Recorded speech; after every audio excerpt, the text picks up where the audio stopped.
हाय, hello, नमस्कार सर्वांना, शुभ सकाळ आणि welcome back to my new blog. आणि आज आहे डे 2. मम्मी गावी गेल्यानंतरचा हा दुसरा दिवस आहे आणि आजच सेकंड डेलाच मला असं झालं आहे की मम्मी कधी परत येते, कारण प्रचंड कामं असतात. आता मम्मीची सगळी कामं मला करावी लागतात, तेव्हा मला कळतं की किती कामं असतात. तर आज मी बनवणार आहे आपल्यासाठी लंच प्लस डिनरही, कारण रात्रीही आम्ही तेच खाणार आहोत. त्यामुळे आपण लंच बनवणार आहोत. ही अशी चवळीची भाजी होती आणि ती भाजी रात्रीच मी निवडून ठेवली होती. आता मी त्यात मीठ घालून अशी थोडीशी भिजवत ठेवलेली आहे, कारण त्यातली पूर्ण माती असेल किंवा डर्ट असेल ते सगळं निघून जाईल. आणि हे मी इकडे उकडवते आहे टोमॅटो, बिकॉज आज आपण बनवणार आहोत टोमॅटोचं सार.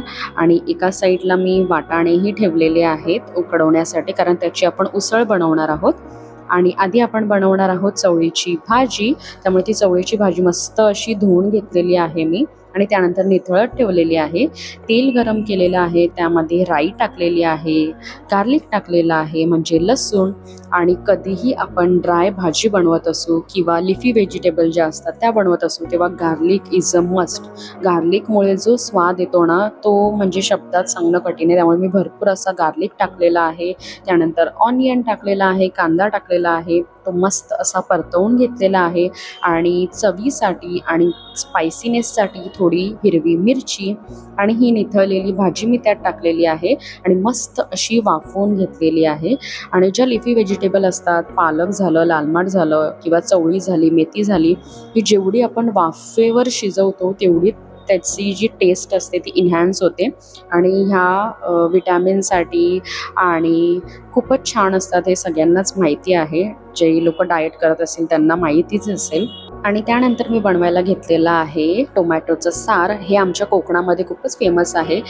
जे माझे व्हिडिओ कोकणामधून बघत असतील त्यांना हे माहीतच असेल टोमॅटोचं सार किती छान वाटतं. आणि फक्त मऊ भात आणि टोमॅटोचा सार असेल तर आपला दिवसच होऊन जातो. आणि हे बघू शकता मी काय काय टाकलेलं आहे.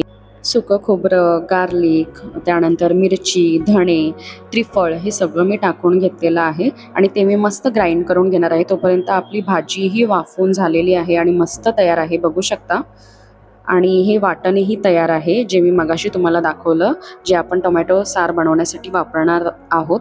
आणि हे सार बनवण्यासाठी तेल गरम केलेलं आहे, त्यामध्ये टाकलेली आहे राई. आणि हे वाटण बाकी मी काहीही टाकणार नाही आहे, कारण या वाटणातच सगळं आपण ऑलरेडी टाकलेलं आहे आणि त्याचाच स्वाद हा मस्त येतो हे सार उकळल्यानंतर. आणि हे टाकल्यानंतर मस्त एकदा असं मी परतवून घेतलेलं आहे, कारण हा मसाला थोडा शिजला पाहिजे. त्यामुळे असं मस्त मसाल्यांसोबत ते चांगलं असं परतवलं पाहिजे आपण. आणि यानंतर टाकलेलं आहे लाल तिखट, हळद, गरम मसाला, जे काही आपल्याकडे मसालेच असतात, इंडियन मसालेच असतात, ते सगळे मी टाकलेले आहेत. आणि भरपूर असं पाणी टाकलेलं आहे, जेवढं आपल्याला पाहिजे तेवढं आपण पाणी टाकू शकतो यामध्ये. आणि मस्त असं उकळवून घेतलेलं आहे ते सार मी. आणि बघू शकता किती टेम्पटिंग दिसत आहे. मऊ भातासोबत हे टोमॅटोचं सार म्हणजे स्वर्गच जणू. आणि सारही मस्त उकळलेलं आहे. आणि हे सार उकळल्यानंतर यामध्ये टाकणार आहे मी आमसूल. आमसूल म्हणजे आपलं कोकम, हे मी यामध्ये टाकलेलं आहे आणि यामुळे एक वेगळाच स्वाद येतो या साराला. आणि भातही मी तयार केलेला आहे. भात मी टोपातच शिजवलेला आहे, कारण मला अजूनही कुकर लावता येत नाही, कारण मला भीती वाटते. त्यामुळे मी कधी ट्राय नाही केलं, म्हणून मी असा टोपात भात बनवलेला आहे. आणि त्यानंतर मी वाटाण्याची उसळ बनवणार आहे. हा मगाचा जो वाटण आपण बनवलेलं होतं मगाशी, ते मी थोडंसं काढून ठेवलं होतं बाजूला, तेच आपण इकडे उसळीसाठी वापरणार आहोत. आणि मस्त कांदा, टोमॅटो असं तेलात मी परतवून घेतलेलं आहे आणि ते वाटण टाकलेलं आहे. आणि हे तेल सेपरेट झालेलं आहे, तुम्ही बघू शकता. वाटण हे चांगलं शिजलेलं आहे.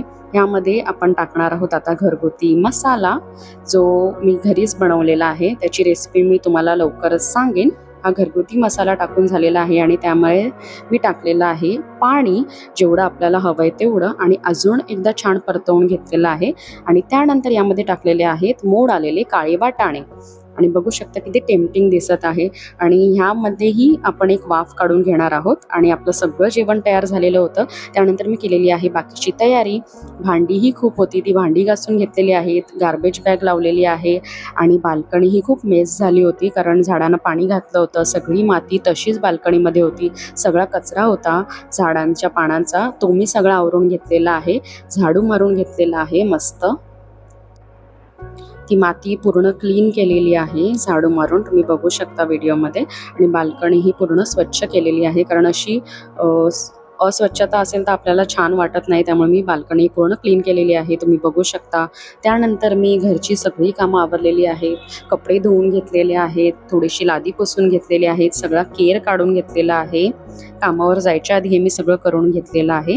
आणि हे सर्व झाल्यानंतर मी केलेला आहे लंच. मस्त असा होलसम लंच मी केलेला आहे आणि त्यानंतर मी निघालेली आहे जॉबवर म्हणजेच कामाला. आणि असा होता माझा आजचा दिवस. असेच व्हिडिओ बघायला आवडत असतील तर लाईक करा, शेअर करा आणि कमेंट करा. तर भेटूया पुढच्या ब्लॉगमध्ये. तोपर्यंत bye bye. Thank you for watching.